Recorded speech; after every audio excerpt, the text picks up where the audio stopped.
Hi, welcome to One Word a Day. I'm Sophia Pilot into the Universal Chinese. Welcome to December. This is the first episode, and upon the request from one of our audience, that I'm going to talk about some contemporary expressions by the country leader Xi, and I call it Xi's quotes.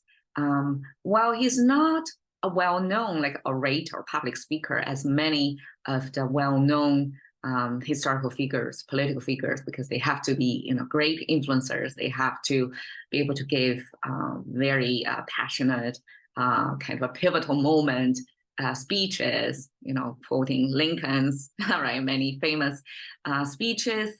But in China, like the country leaders, they always speak according to the pre-written documents.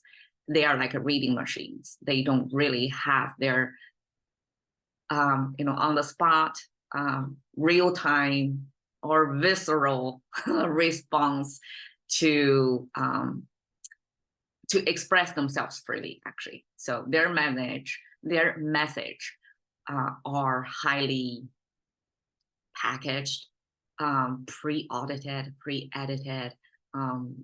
So in a way, they themselves don't really have freedom of speech. They cannot speak their mind.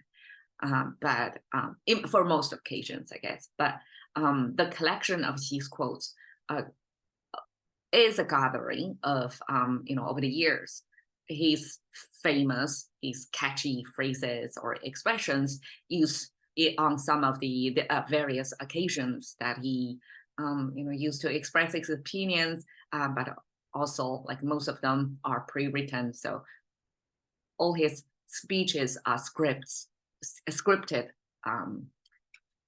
Most of his speeches, I guess, right? Okay. I don't exactly know. I don't really follow this leader that closely. I know he has many nicknames in China and abroad, but here the show is not about to ridicule, as many of the political commentators do.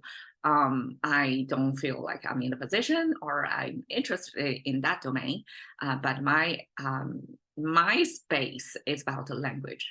And we have been looking at Chinese expressions that's time-honored or become internet sensations that they catch on and become everyday vocabulary, have a superstar term. Because, okay, imagine the birth of an expression. They're almost the formation, get into this stardom, meaning gaining a popularity or acceptance by the language users for a high percentage among that population of the language users. That's not an easy thing to do, right? So for such expressions to catch on, and it in itself have to resonate to a lot of, with a lot of people, to have this, frequency in sync with the expression, for the expression to actually make connection to the neurons of the language users. So we have been talking a lot about that, but today and the next few days in December, I'm going to dedicate it to Xi's quotes, like his unique way of expression. And he has to come up with some unique expressions, right? Because generations of Chinese leaders, or even before, have occasionally left on history. Eventually, a person's influence boils down to the words left. When a person is gone, it becomes like we still can revive that figure, so to speak, by quoting them, right? So Xi's quotes, in a way, it becomes his political legacy. And I'm going to talk about that in December. Okay, the first one, I'm sequencing it by time it was uttered. We know Xi came into power in 2012. So this 2005 expression was before he became a country leader. And it says, 绿水青山就是金山银山. So now you hear a lot of shan in there, right? Mountain. I translate hill or mountain because 金山银山 sounds bigger, but 绿水青山 could be rolling hills, right? So I use hill over there, but they are the same Chinese character. Chinese didn't really distinguish between hill and mountain in this way, because it depends on the scale. Like you visually or mentally paint the picture of that mountain shape or hill shape in your mind, and then you scale it according to your imagination. But in English, we have this distinction of hill and mountain. Now, 绿水青山 and 金山银山. 绿 and 青 are two colors. So it's painting a picture, mental picture for us, describing natural environment with water and hill. I mean, I ran out of space as I use aqua. It's not for drinking, okay? It's for singing. It's a scenery.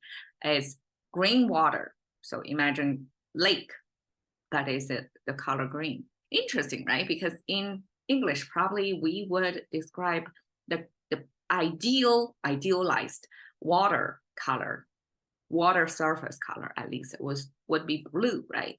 But here he used green. So aesthetically, probably green color of water is more appealing. It looks more peaceful. So definitely, because also China, for the most part, is a landlocked country. It doesn't have a long coastline. I mean, it does, in comparison with other countries. But the coastline, I visited some of the coastlines in China. It's not that coasty feeling of like blue oceans, waves of that. It looked different from the West Coast or East Coast in America. So the color green, I would imagine, is mostly a lake, kind of a still, peaceful surface water. And that's not ocean water, therefore more algae, therefore more green. So 绿水 was used here. 青山, 青 is the color that between green and blue. So in Chinese, Chinese translate color wheel into 赤橙黄绿, 青蓝紫. Okay, so 青 and 蓝.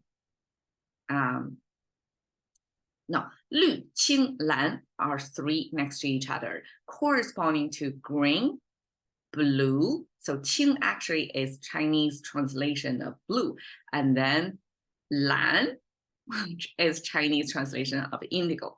But actually, when I was learning English, I've always been taught blue. Blue is the color that's like sky, and blue is the color in Chinese we most likely use 蓝 instead of use 青. But it's hard to say because Chinese can say 蓝天, blue sky, as well as 青天. But 青天 was more like an ancient expression, and 青天 had this almost like a politicalized sky color, because we talk about 青天as if we're talking to the ruling party. It's kind of a blank over your world. And that's the political sense of 青天. But over here, the 青 color, this color in between blue and green, was used to describe the mountain color. And I guess that makes sense as well. A mountain color depends on the distance of the mountain to you. Then the color has a variation depending on the depth, right? So that's 青. Now he is saying this 绿水青山, this environmental, colorful waterfront and mountain, they are 就是, they equal to 金山银山. And Chinese use 金 and yin, gold and silver, to mean treasure, to mean money, to mean wealth. And the sentence basically is A equals to B, structure. And this A is about environment, equals B, wealth. So if you preserve your environment nicely, make the water green, make the mountain, blue greenish, and then you are going to generate wealth from it. So here is a viewpoint shifting to regard the landscape in China as a tourist destination, instead of using them as a kind of industry complex, kind of a mining object, but use them as to appreciate their natural beauty. So here, I mark the pronunciation of each one on top of it, and I hope it's big enough for you to see.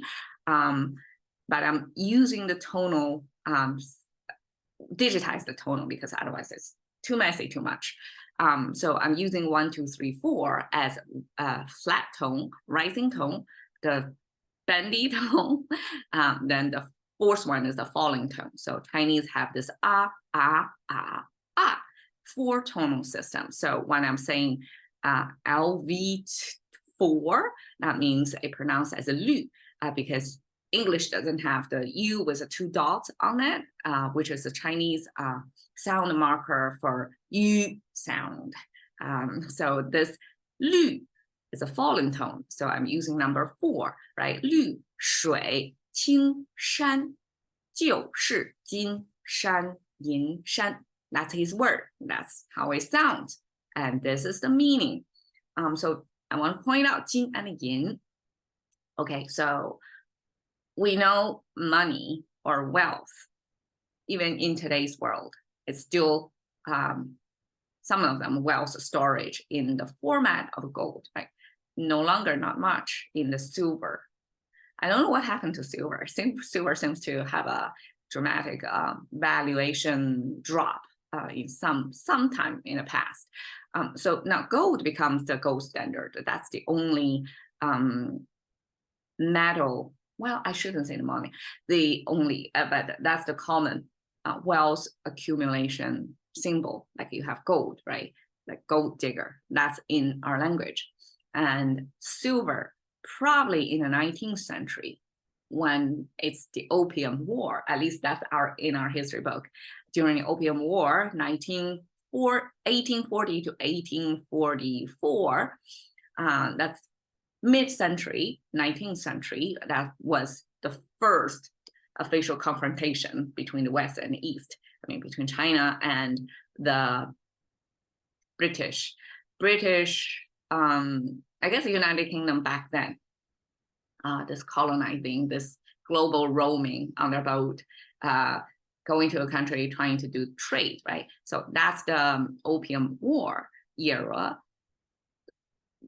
That's when silver was in high volume of, like, as a high volume wealth storage or transaction media. Because the story goes that China, because of its export of tea, silk, porcelain, all that exotic Oriental, craftsmanship, made a ton of money in trade, have high storage of silver. And this trend became so dominant in the global trade picture, even back then, that the British had to do something to reverse that transaction a little bit, had to have a silver going out of China instead. So that's when silver was still dominant in global trade. But eventually, Jin, gold, became the current standard, right?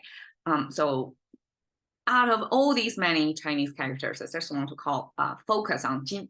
Jin, this is the traditional Chinese expression. This is contemporary Chinese. You can see they have some similarities, but changing in format to make it a simpler, streamlined. So here, this triangle thing means gathering. And then there's 2 horizontal lines with 1 vertical line going up means soil or underground. And especially there's 2 separated vertical lines next to this stem of this vertical line going there. That means especially something buried underground. So this gathering of something buried underground, that's Chinese expression to imply that something worthwhile, that you better know where it is and you better hide it underground. So, the extraction of wealth from underground and also a storage of wealth, if you know exactly where that is, but no other people know.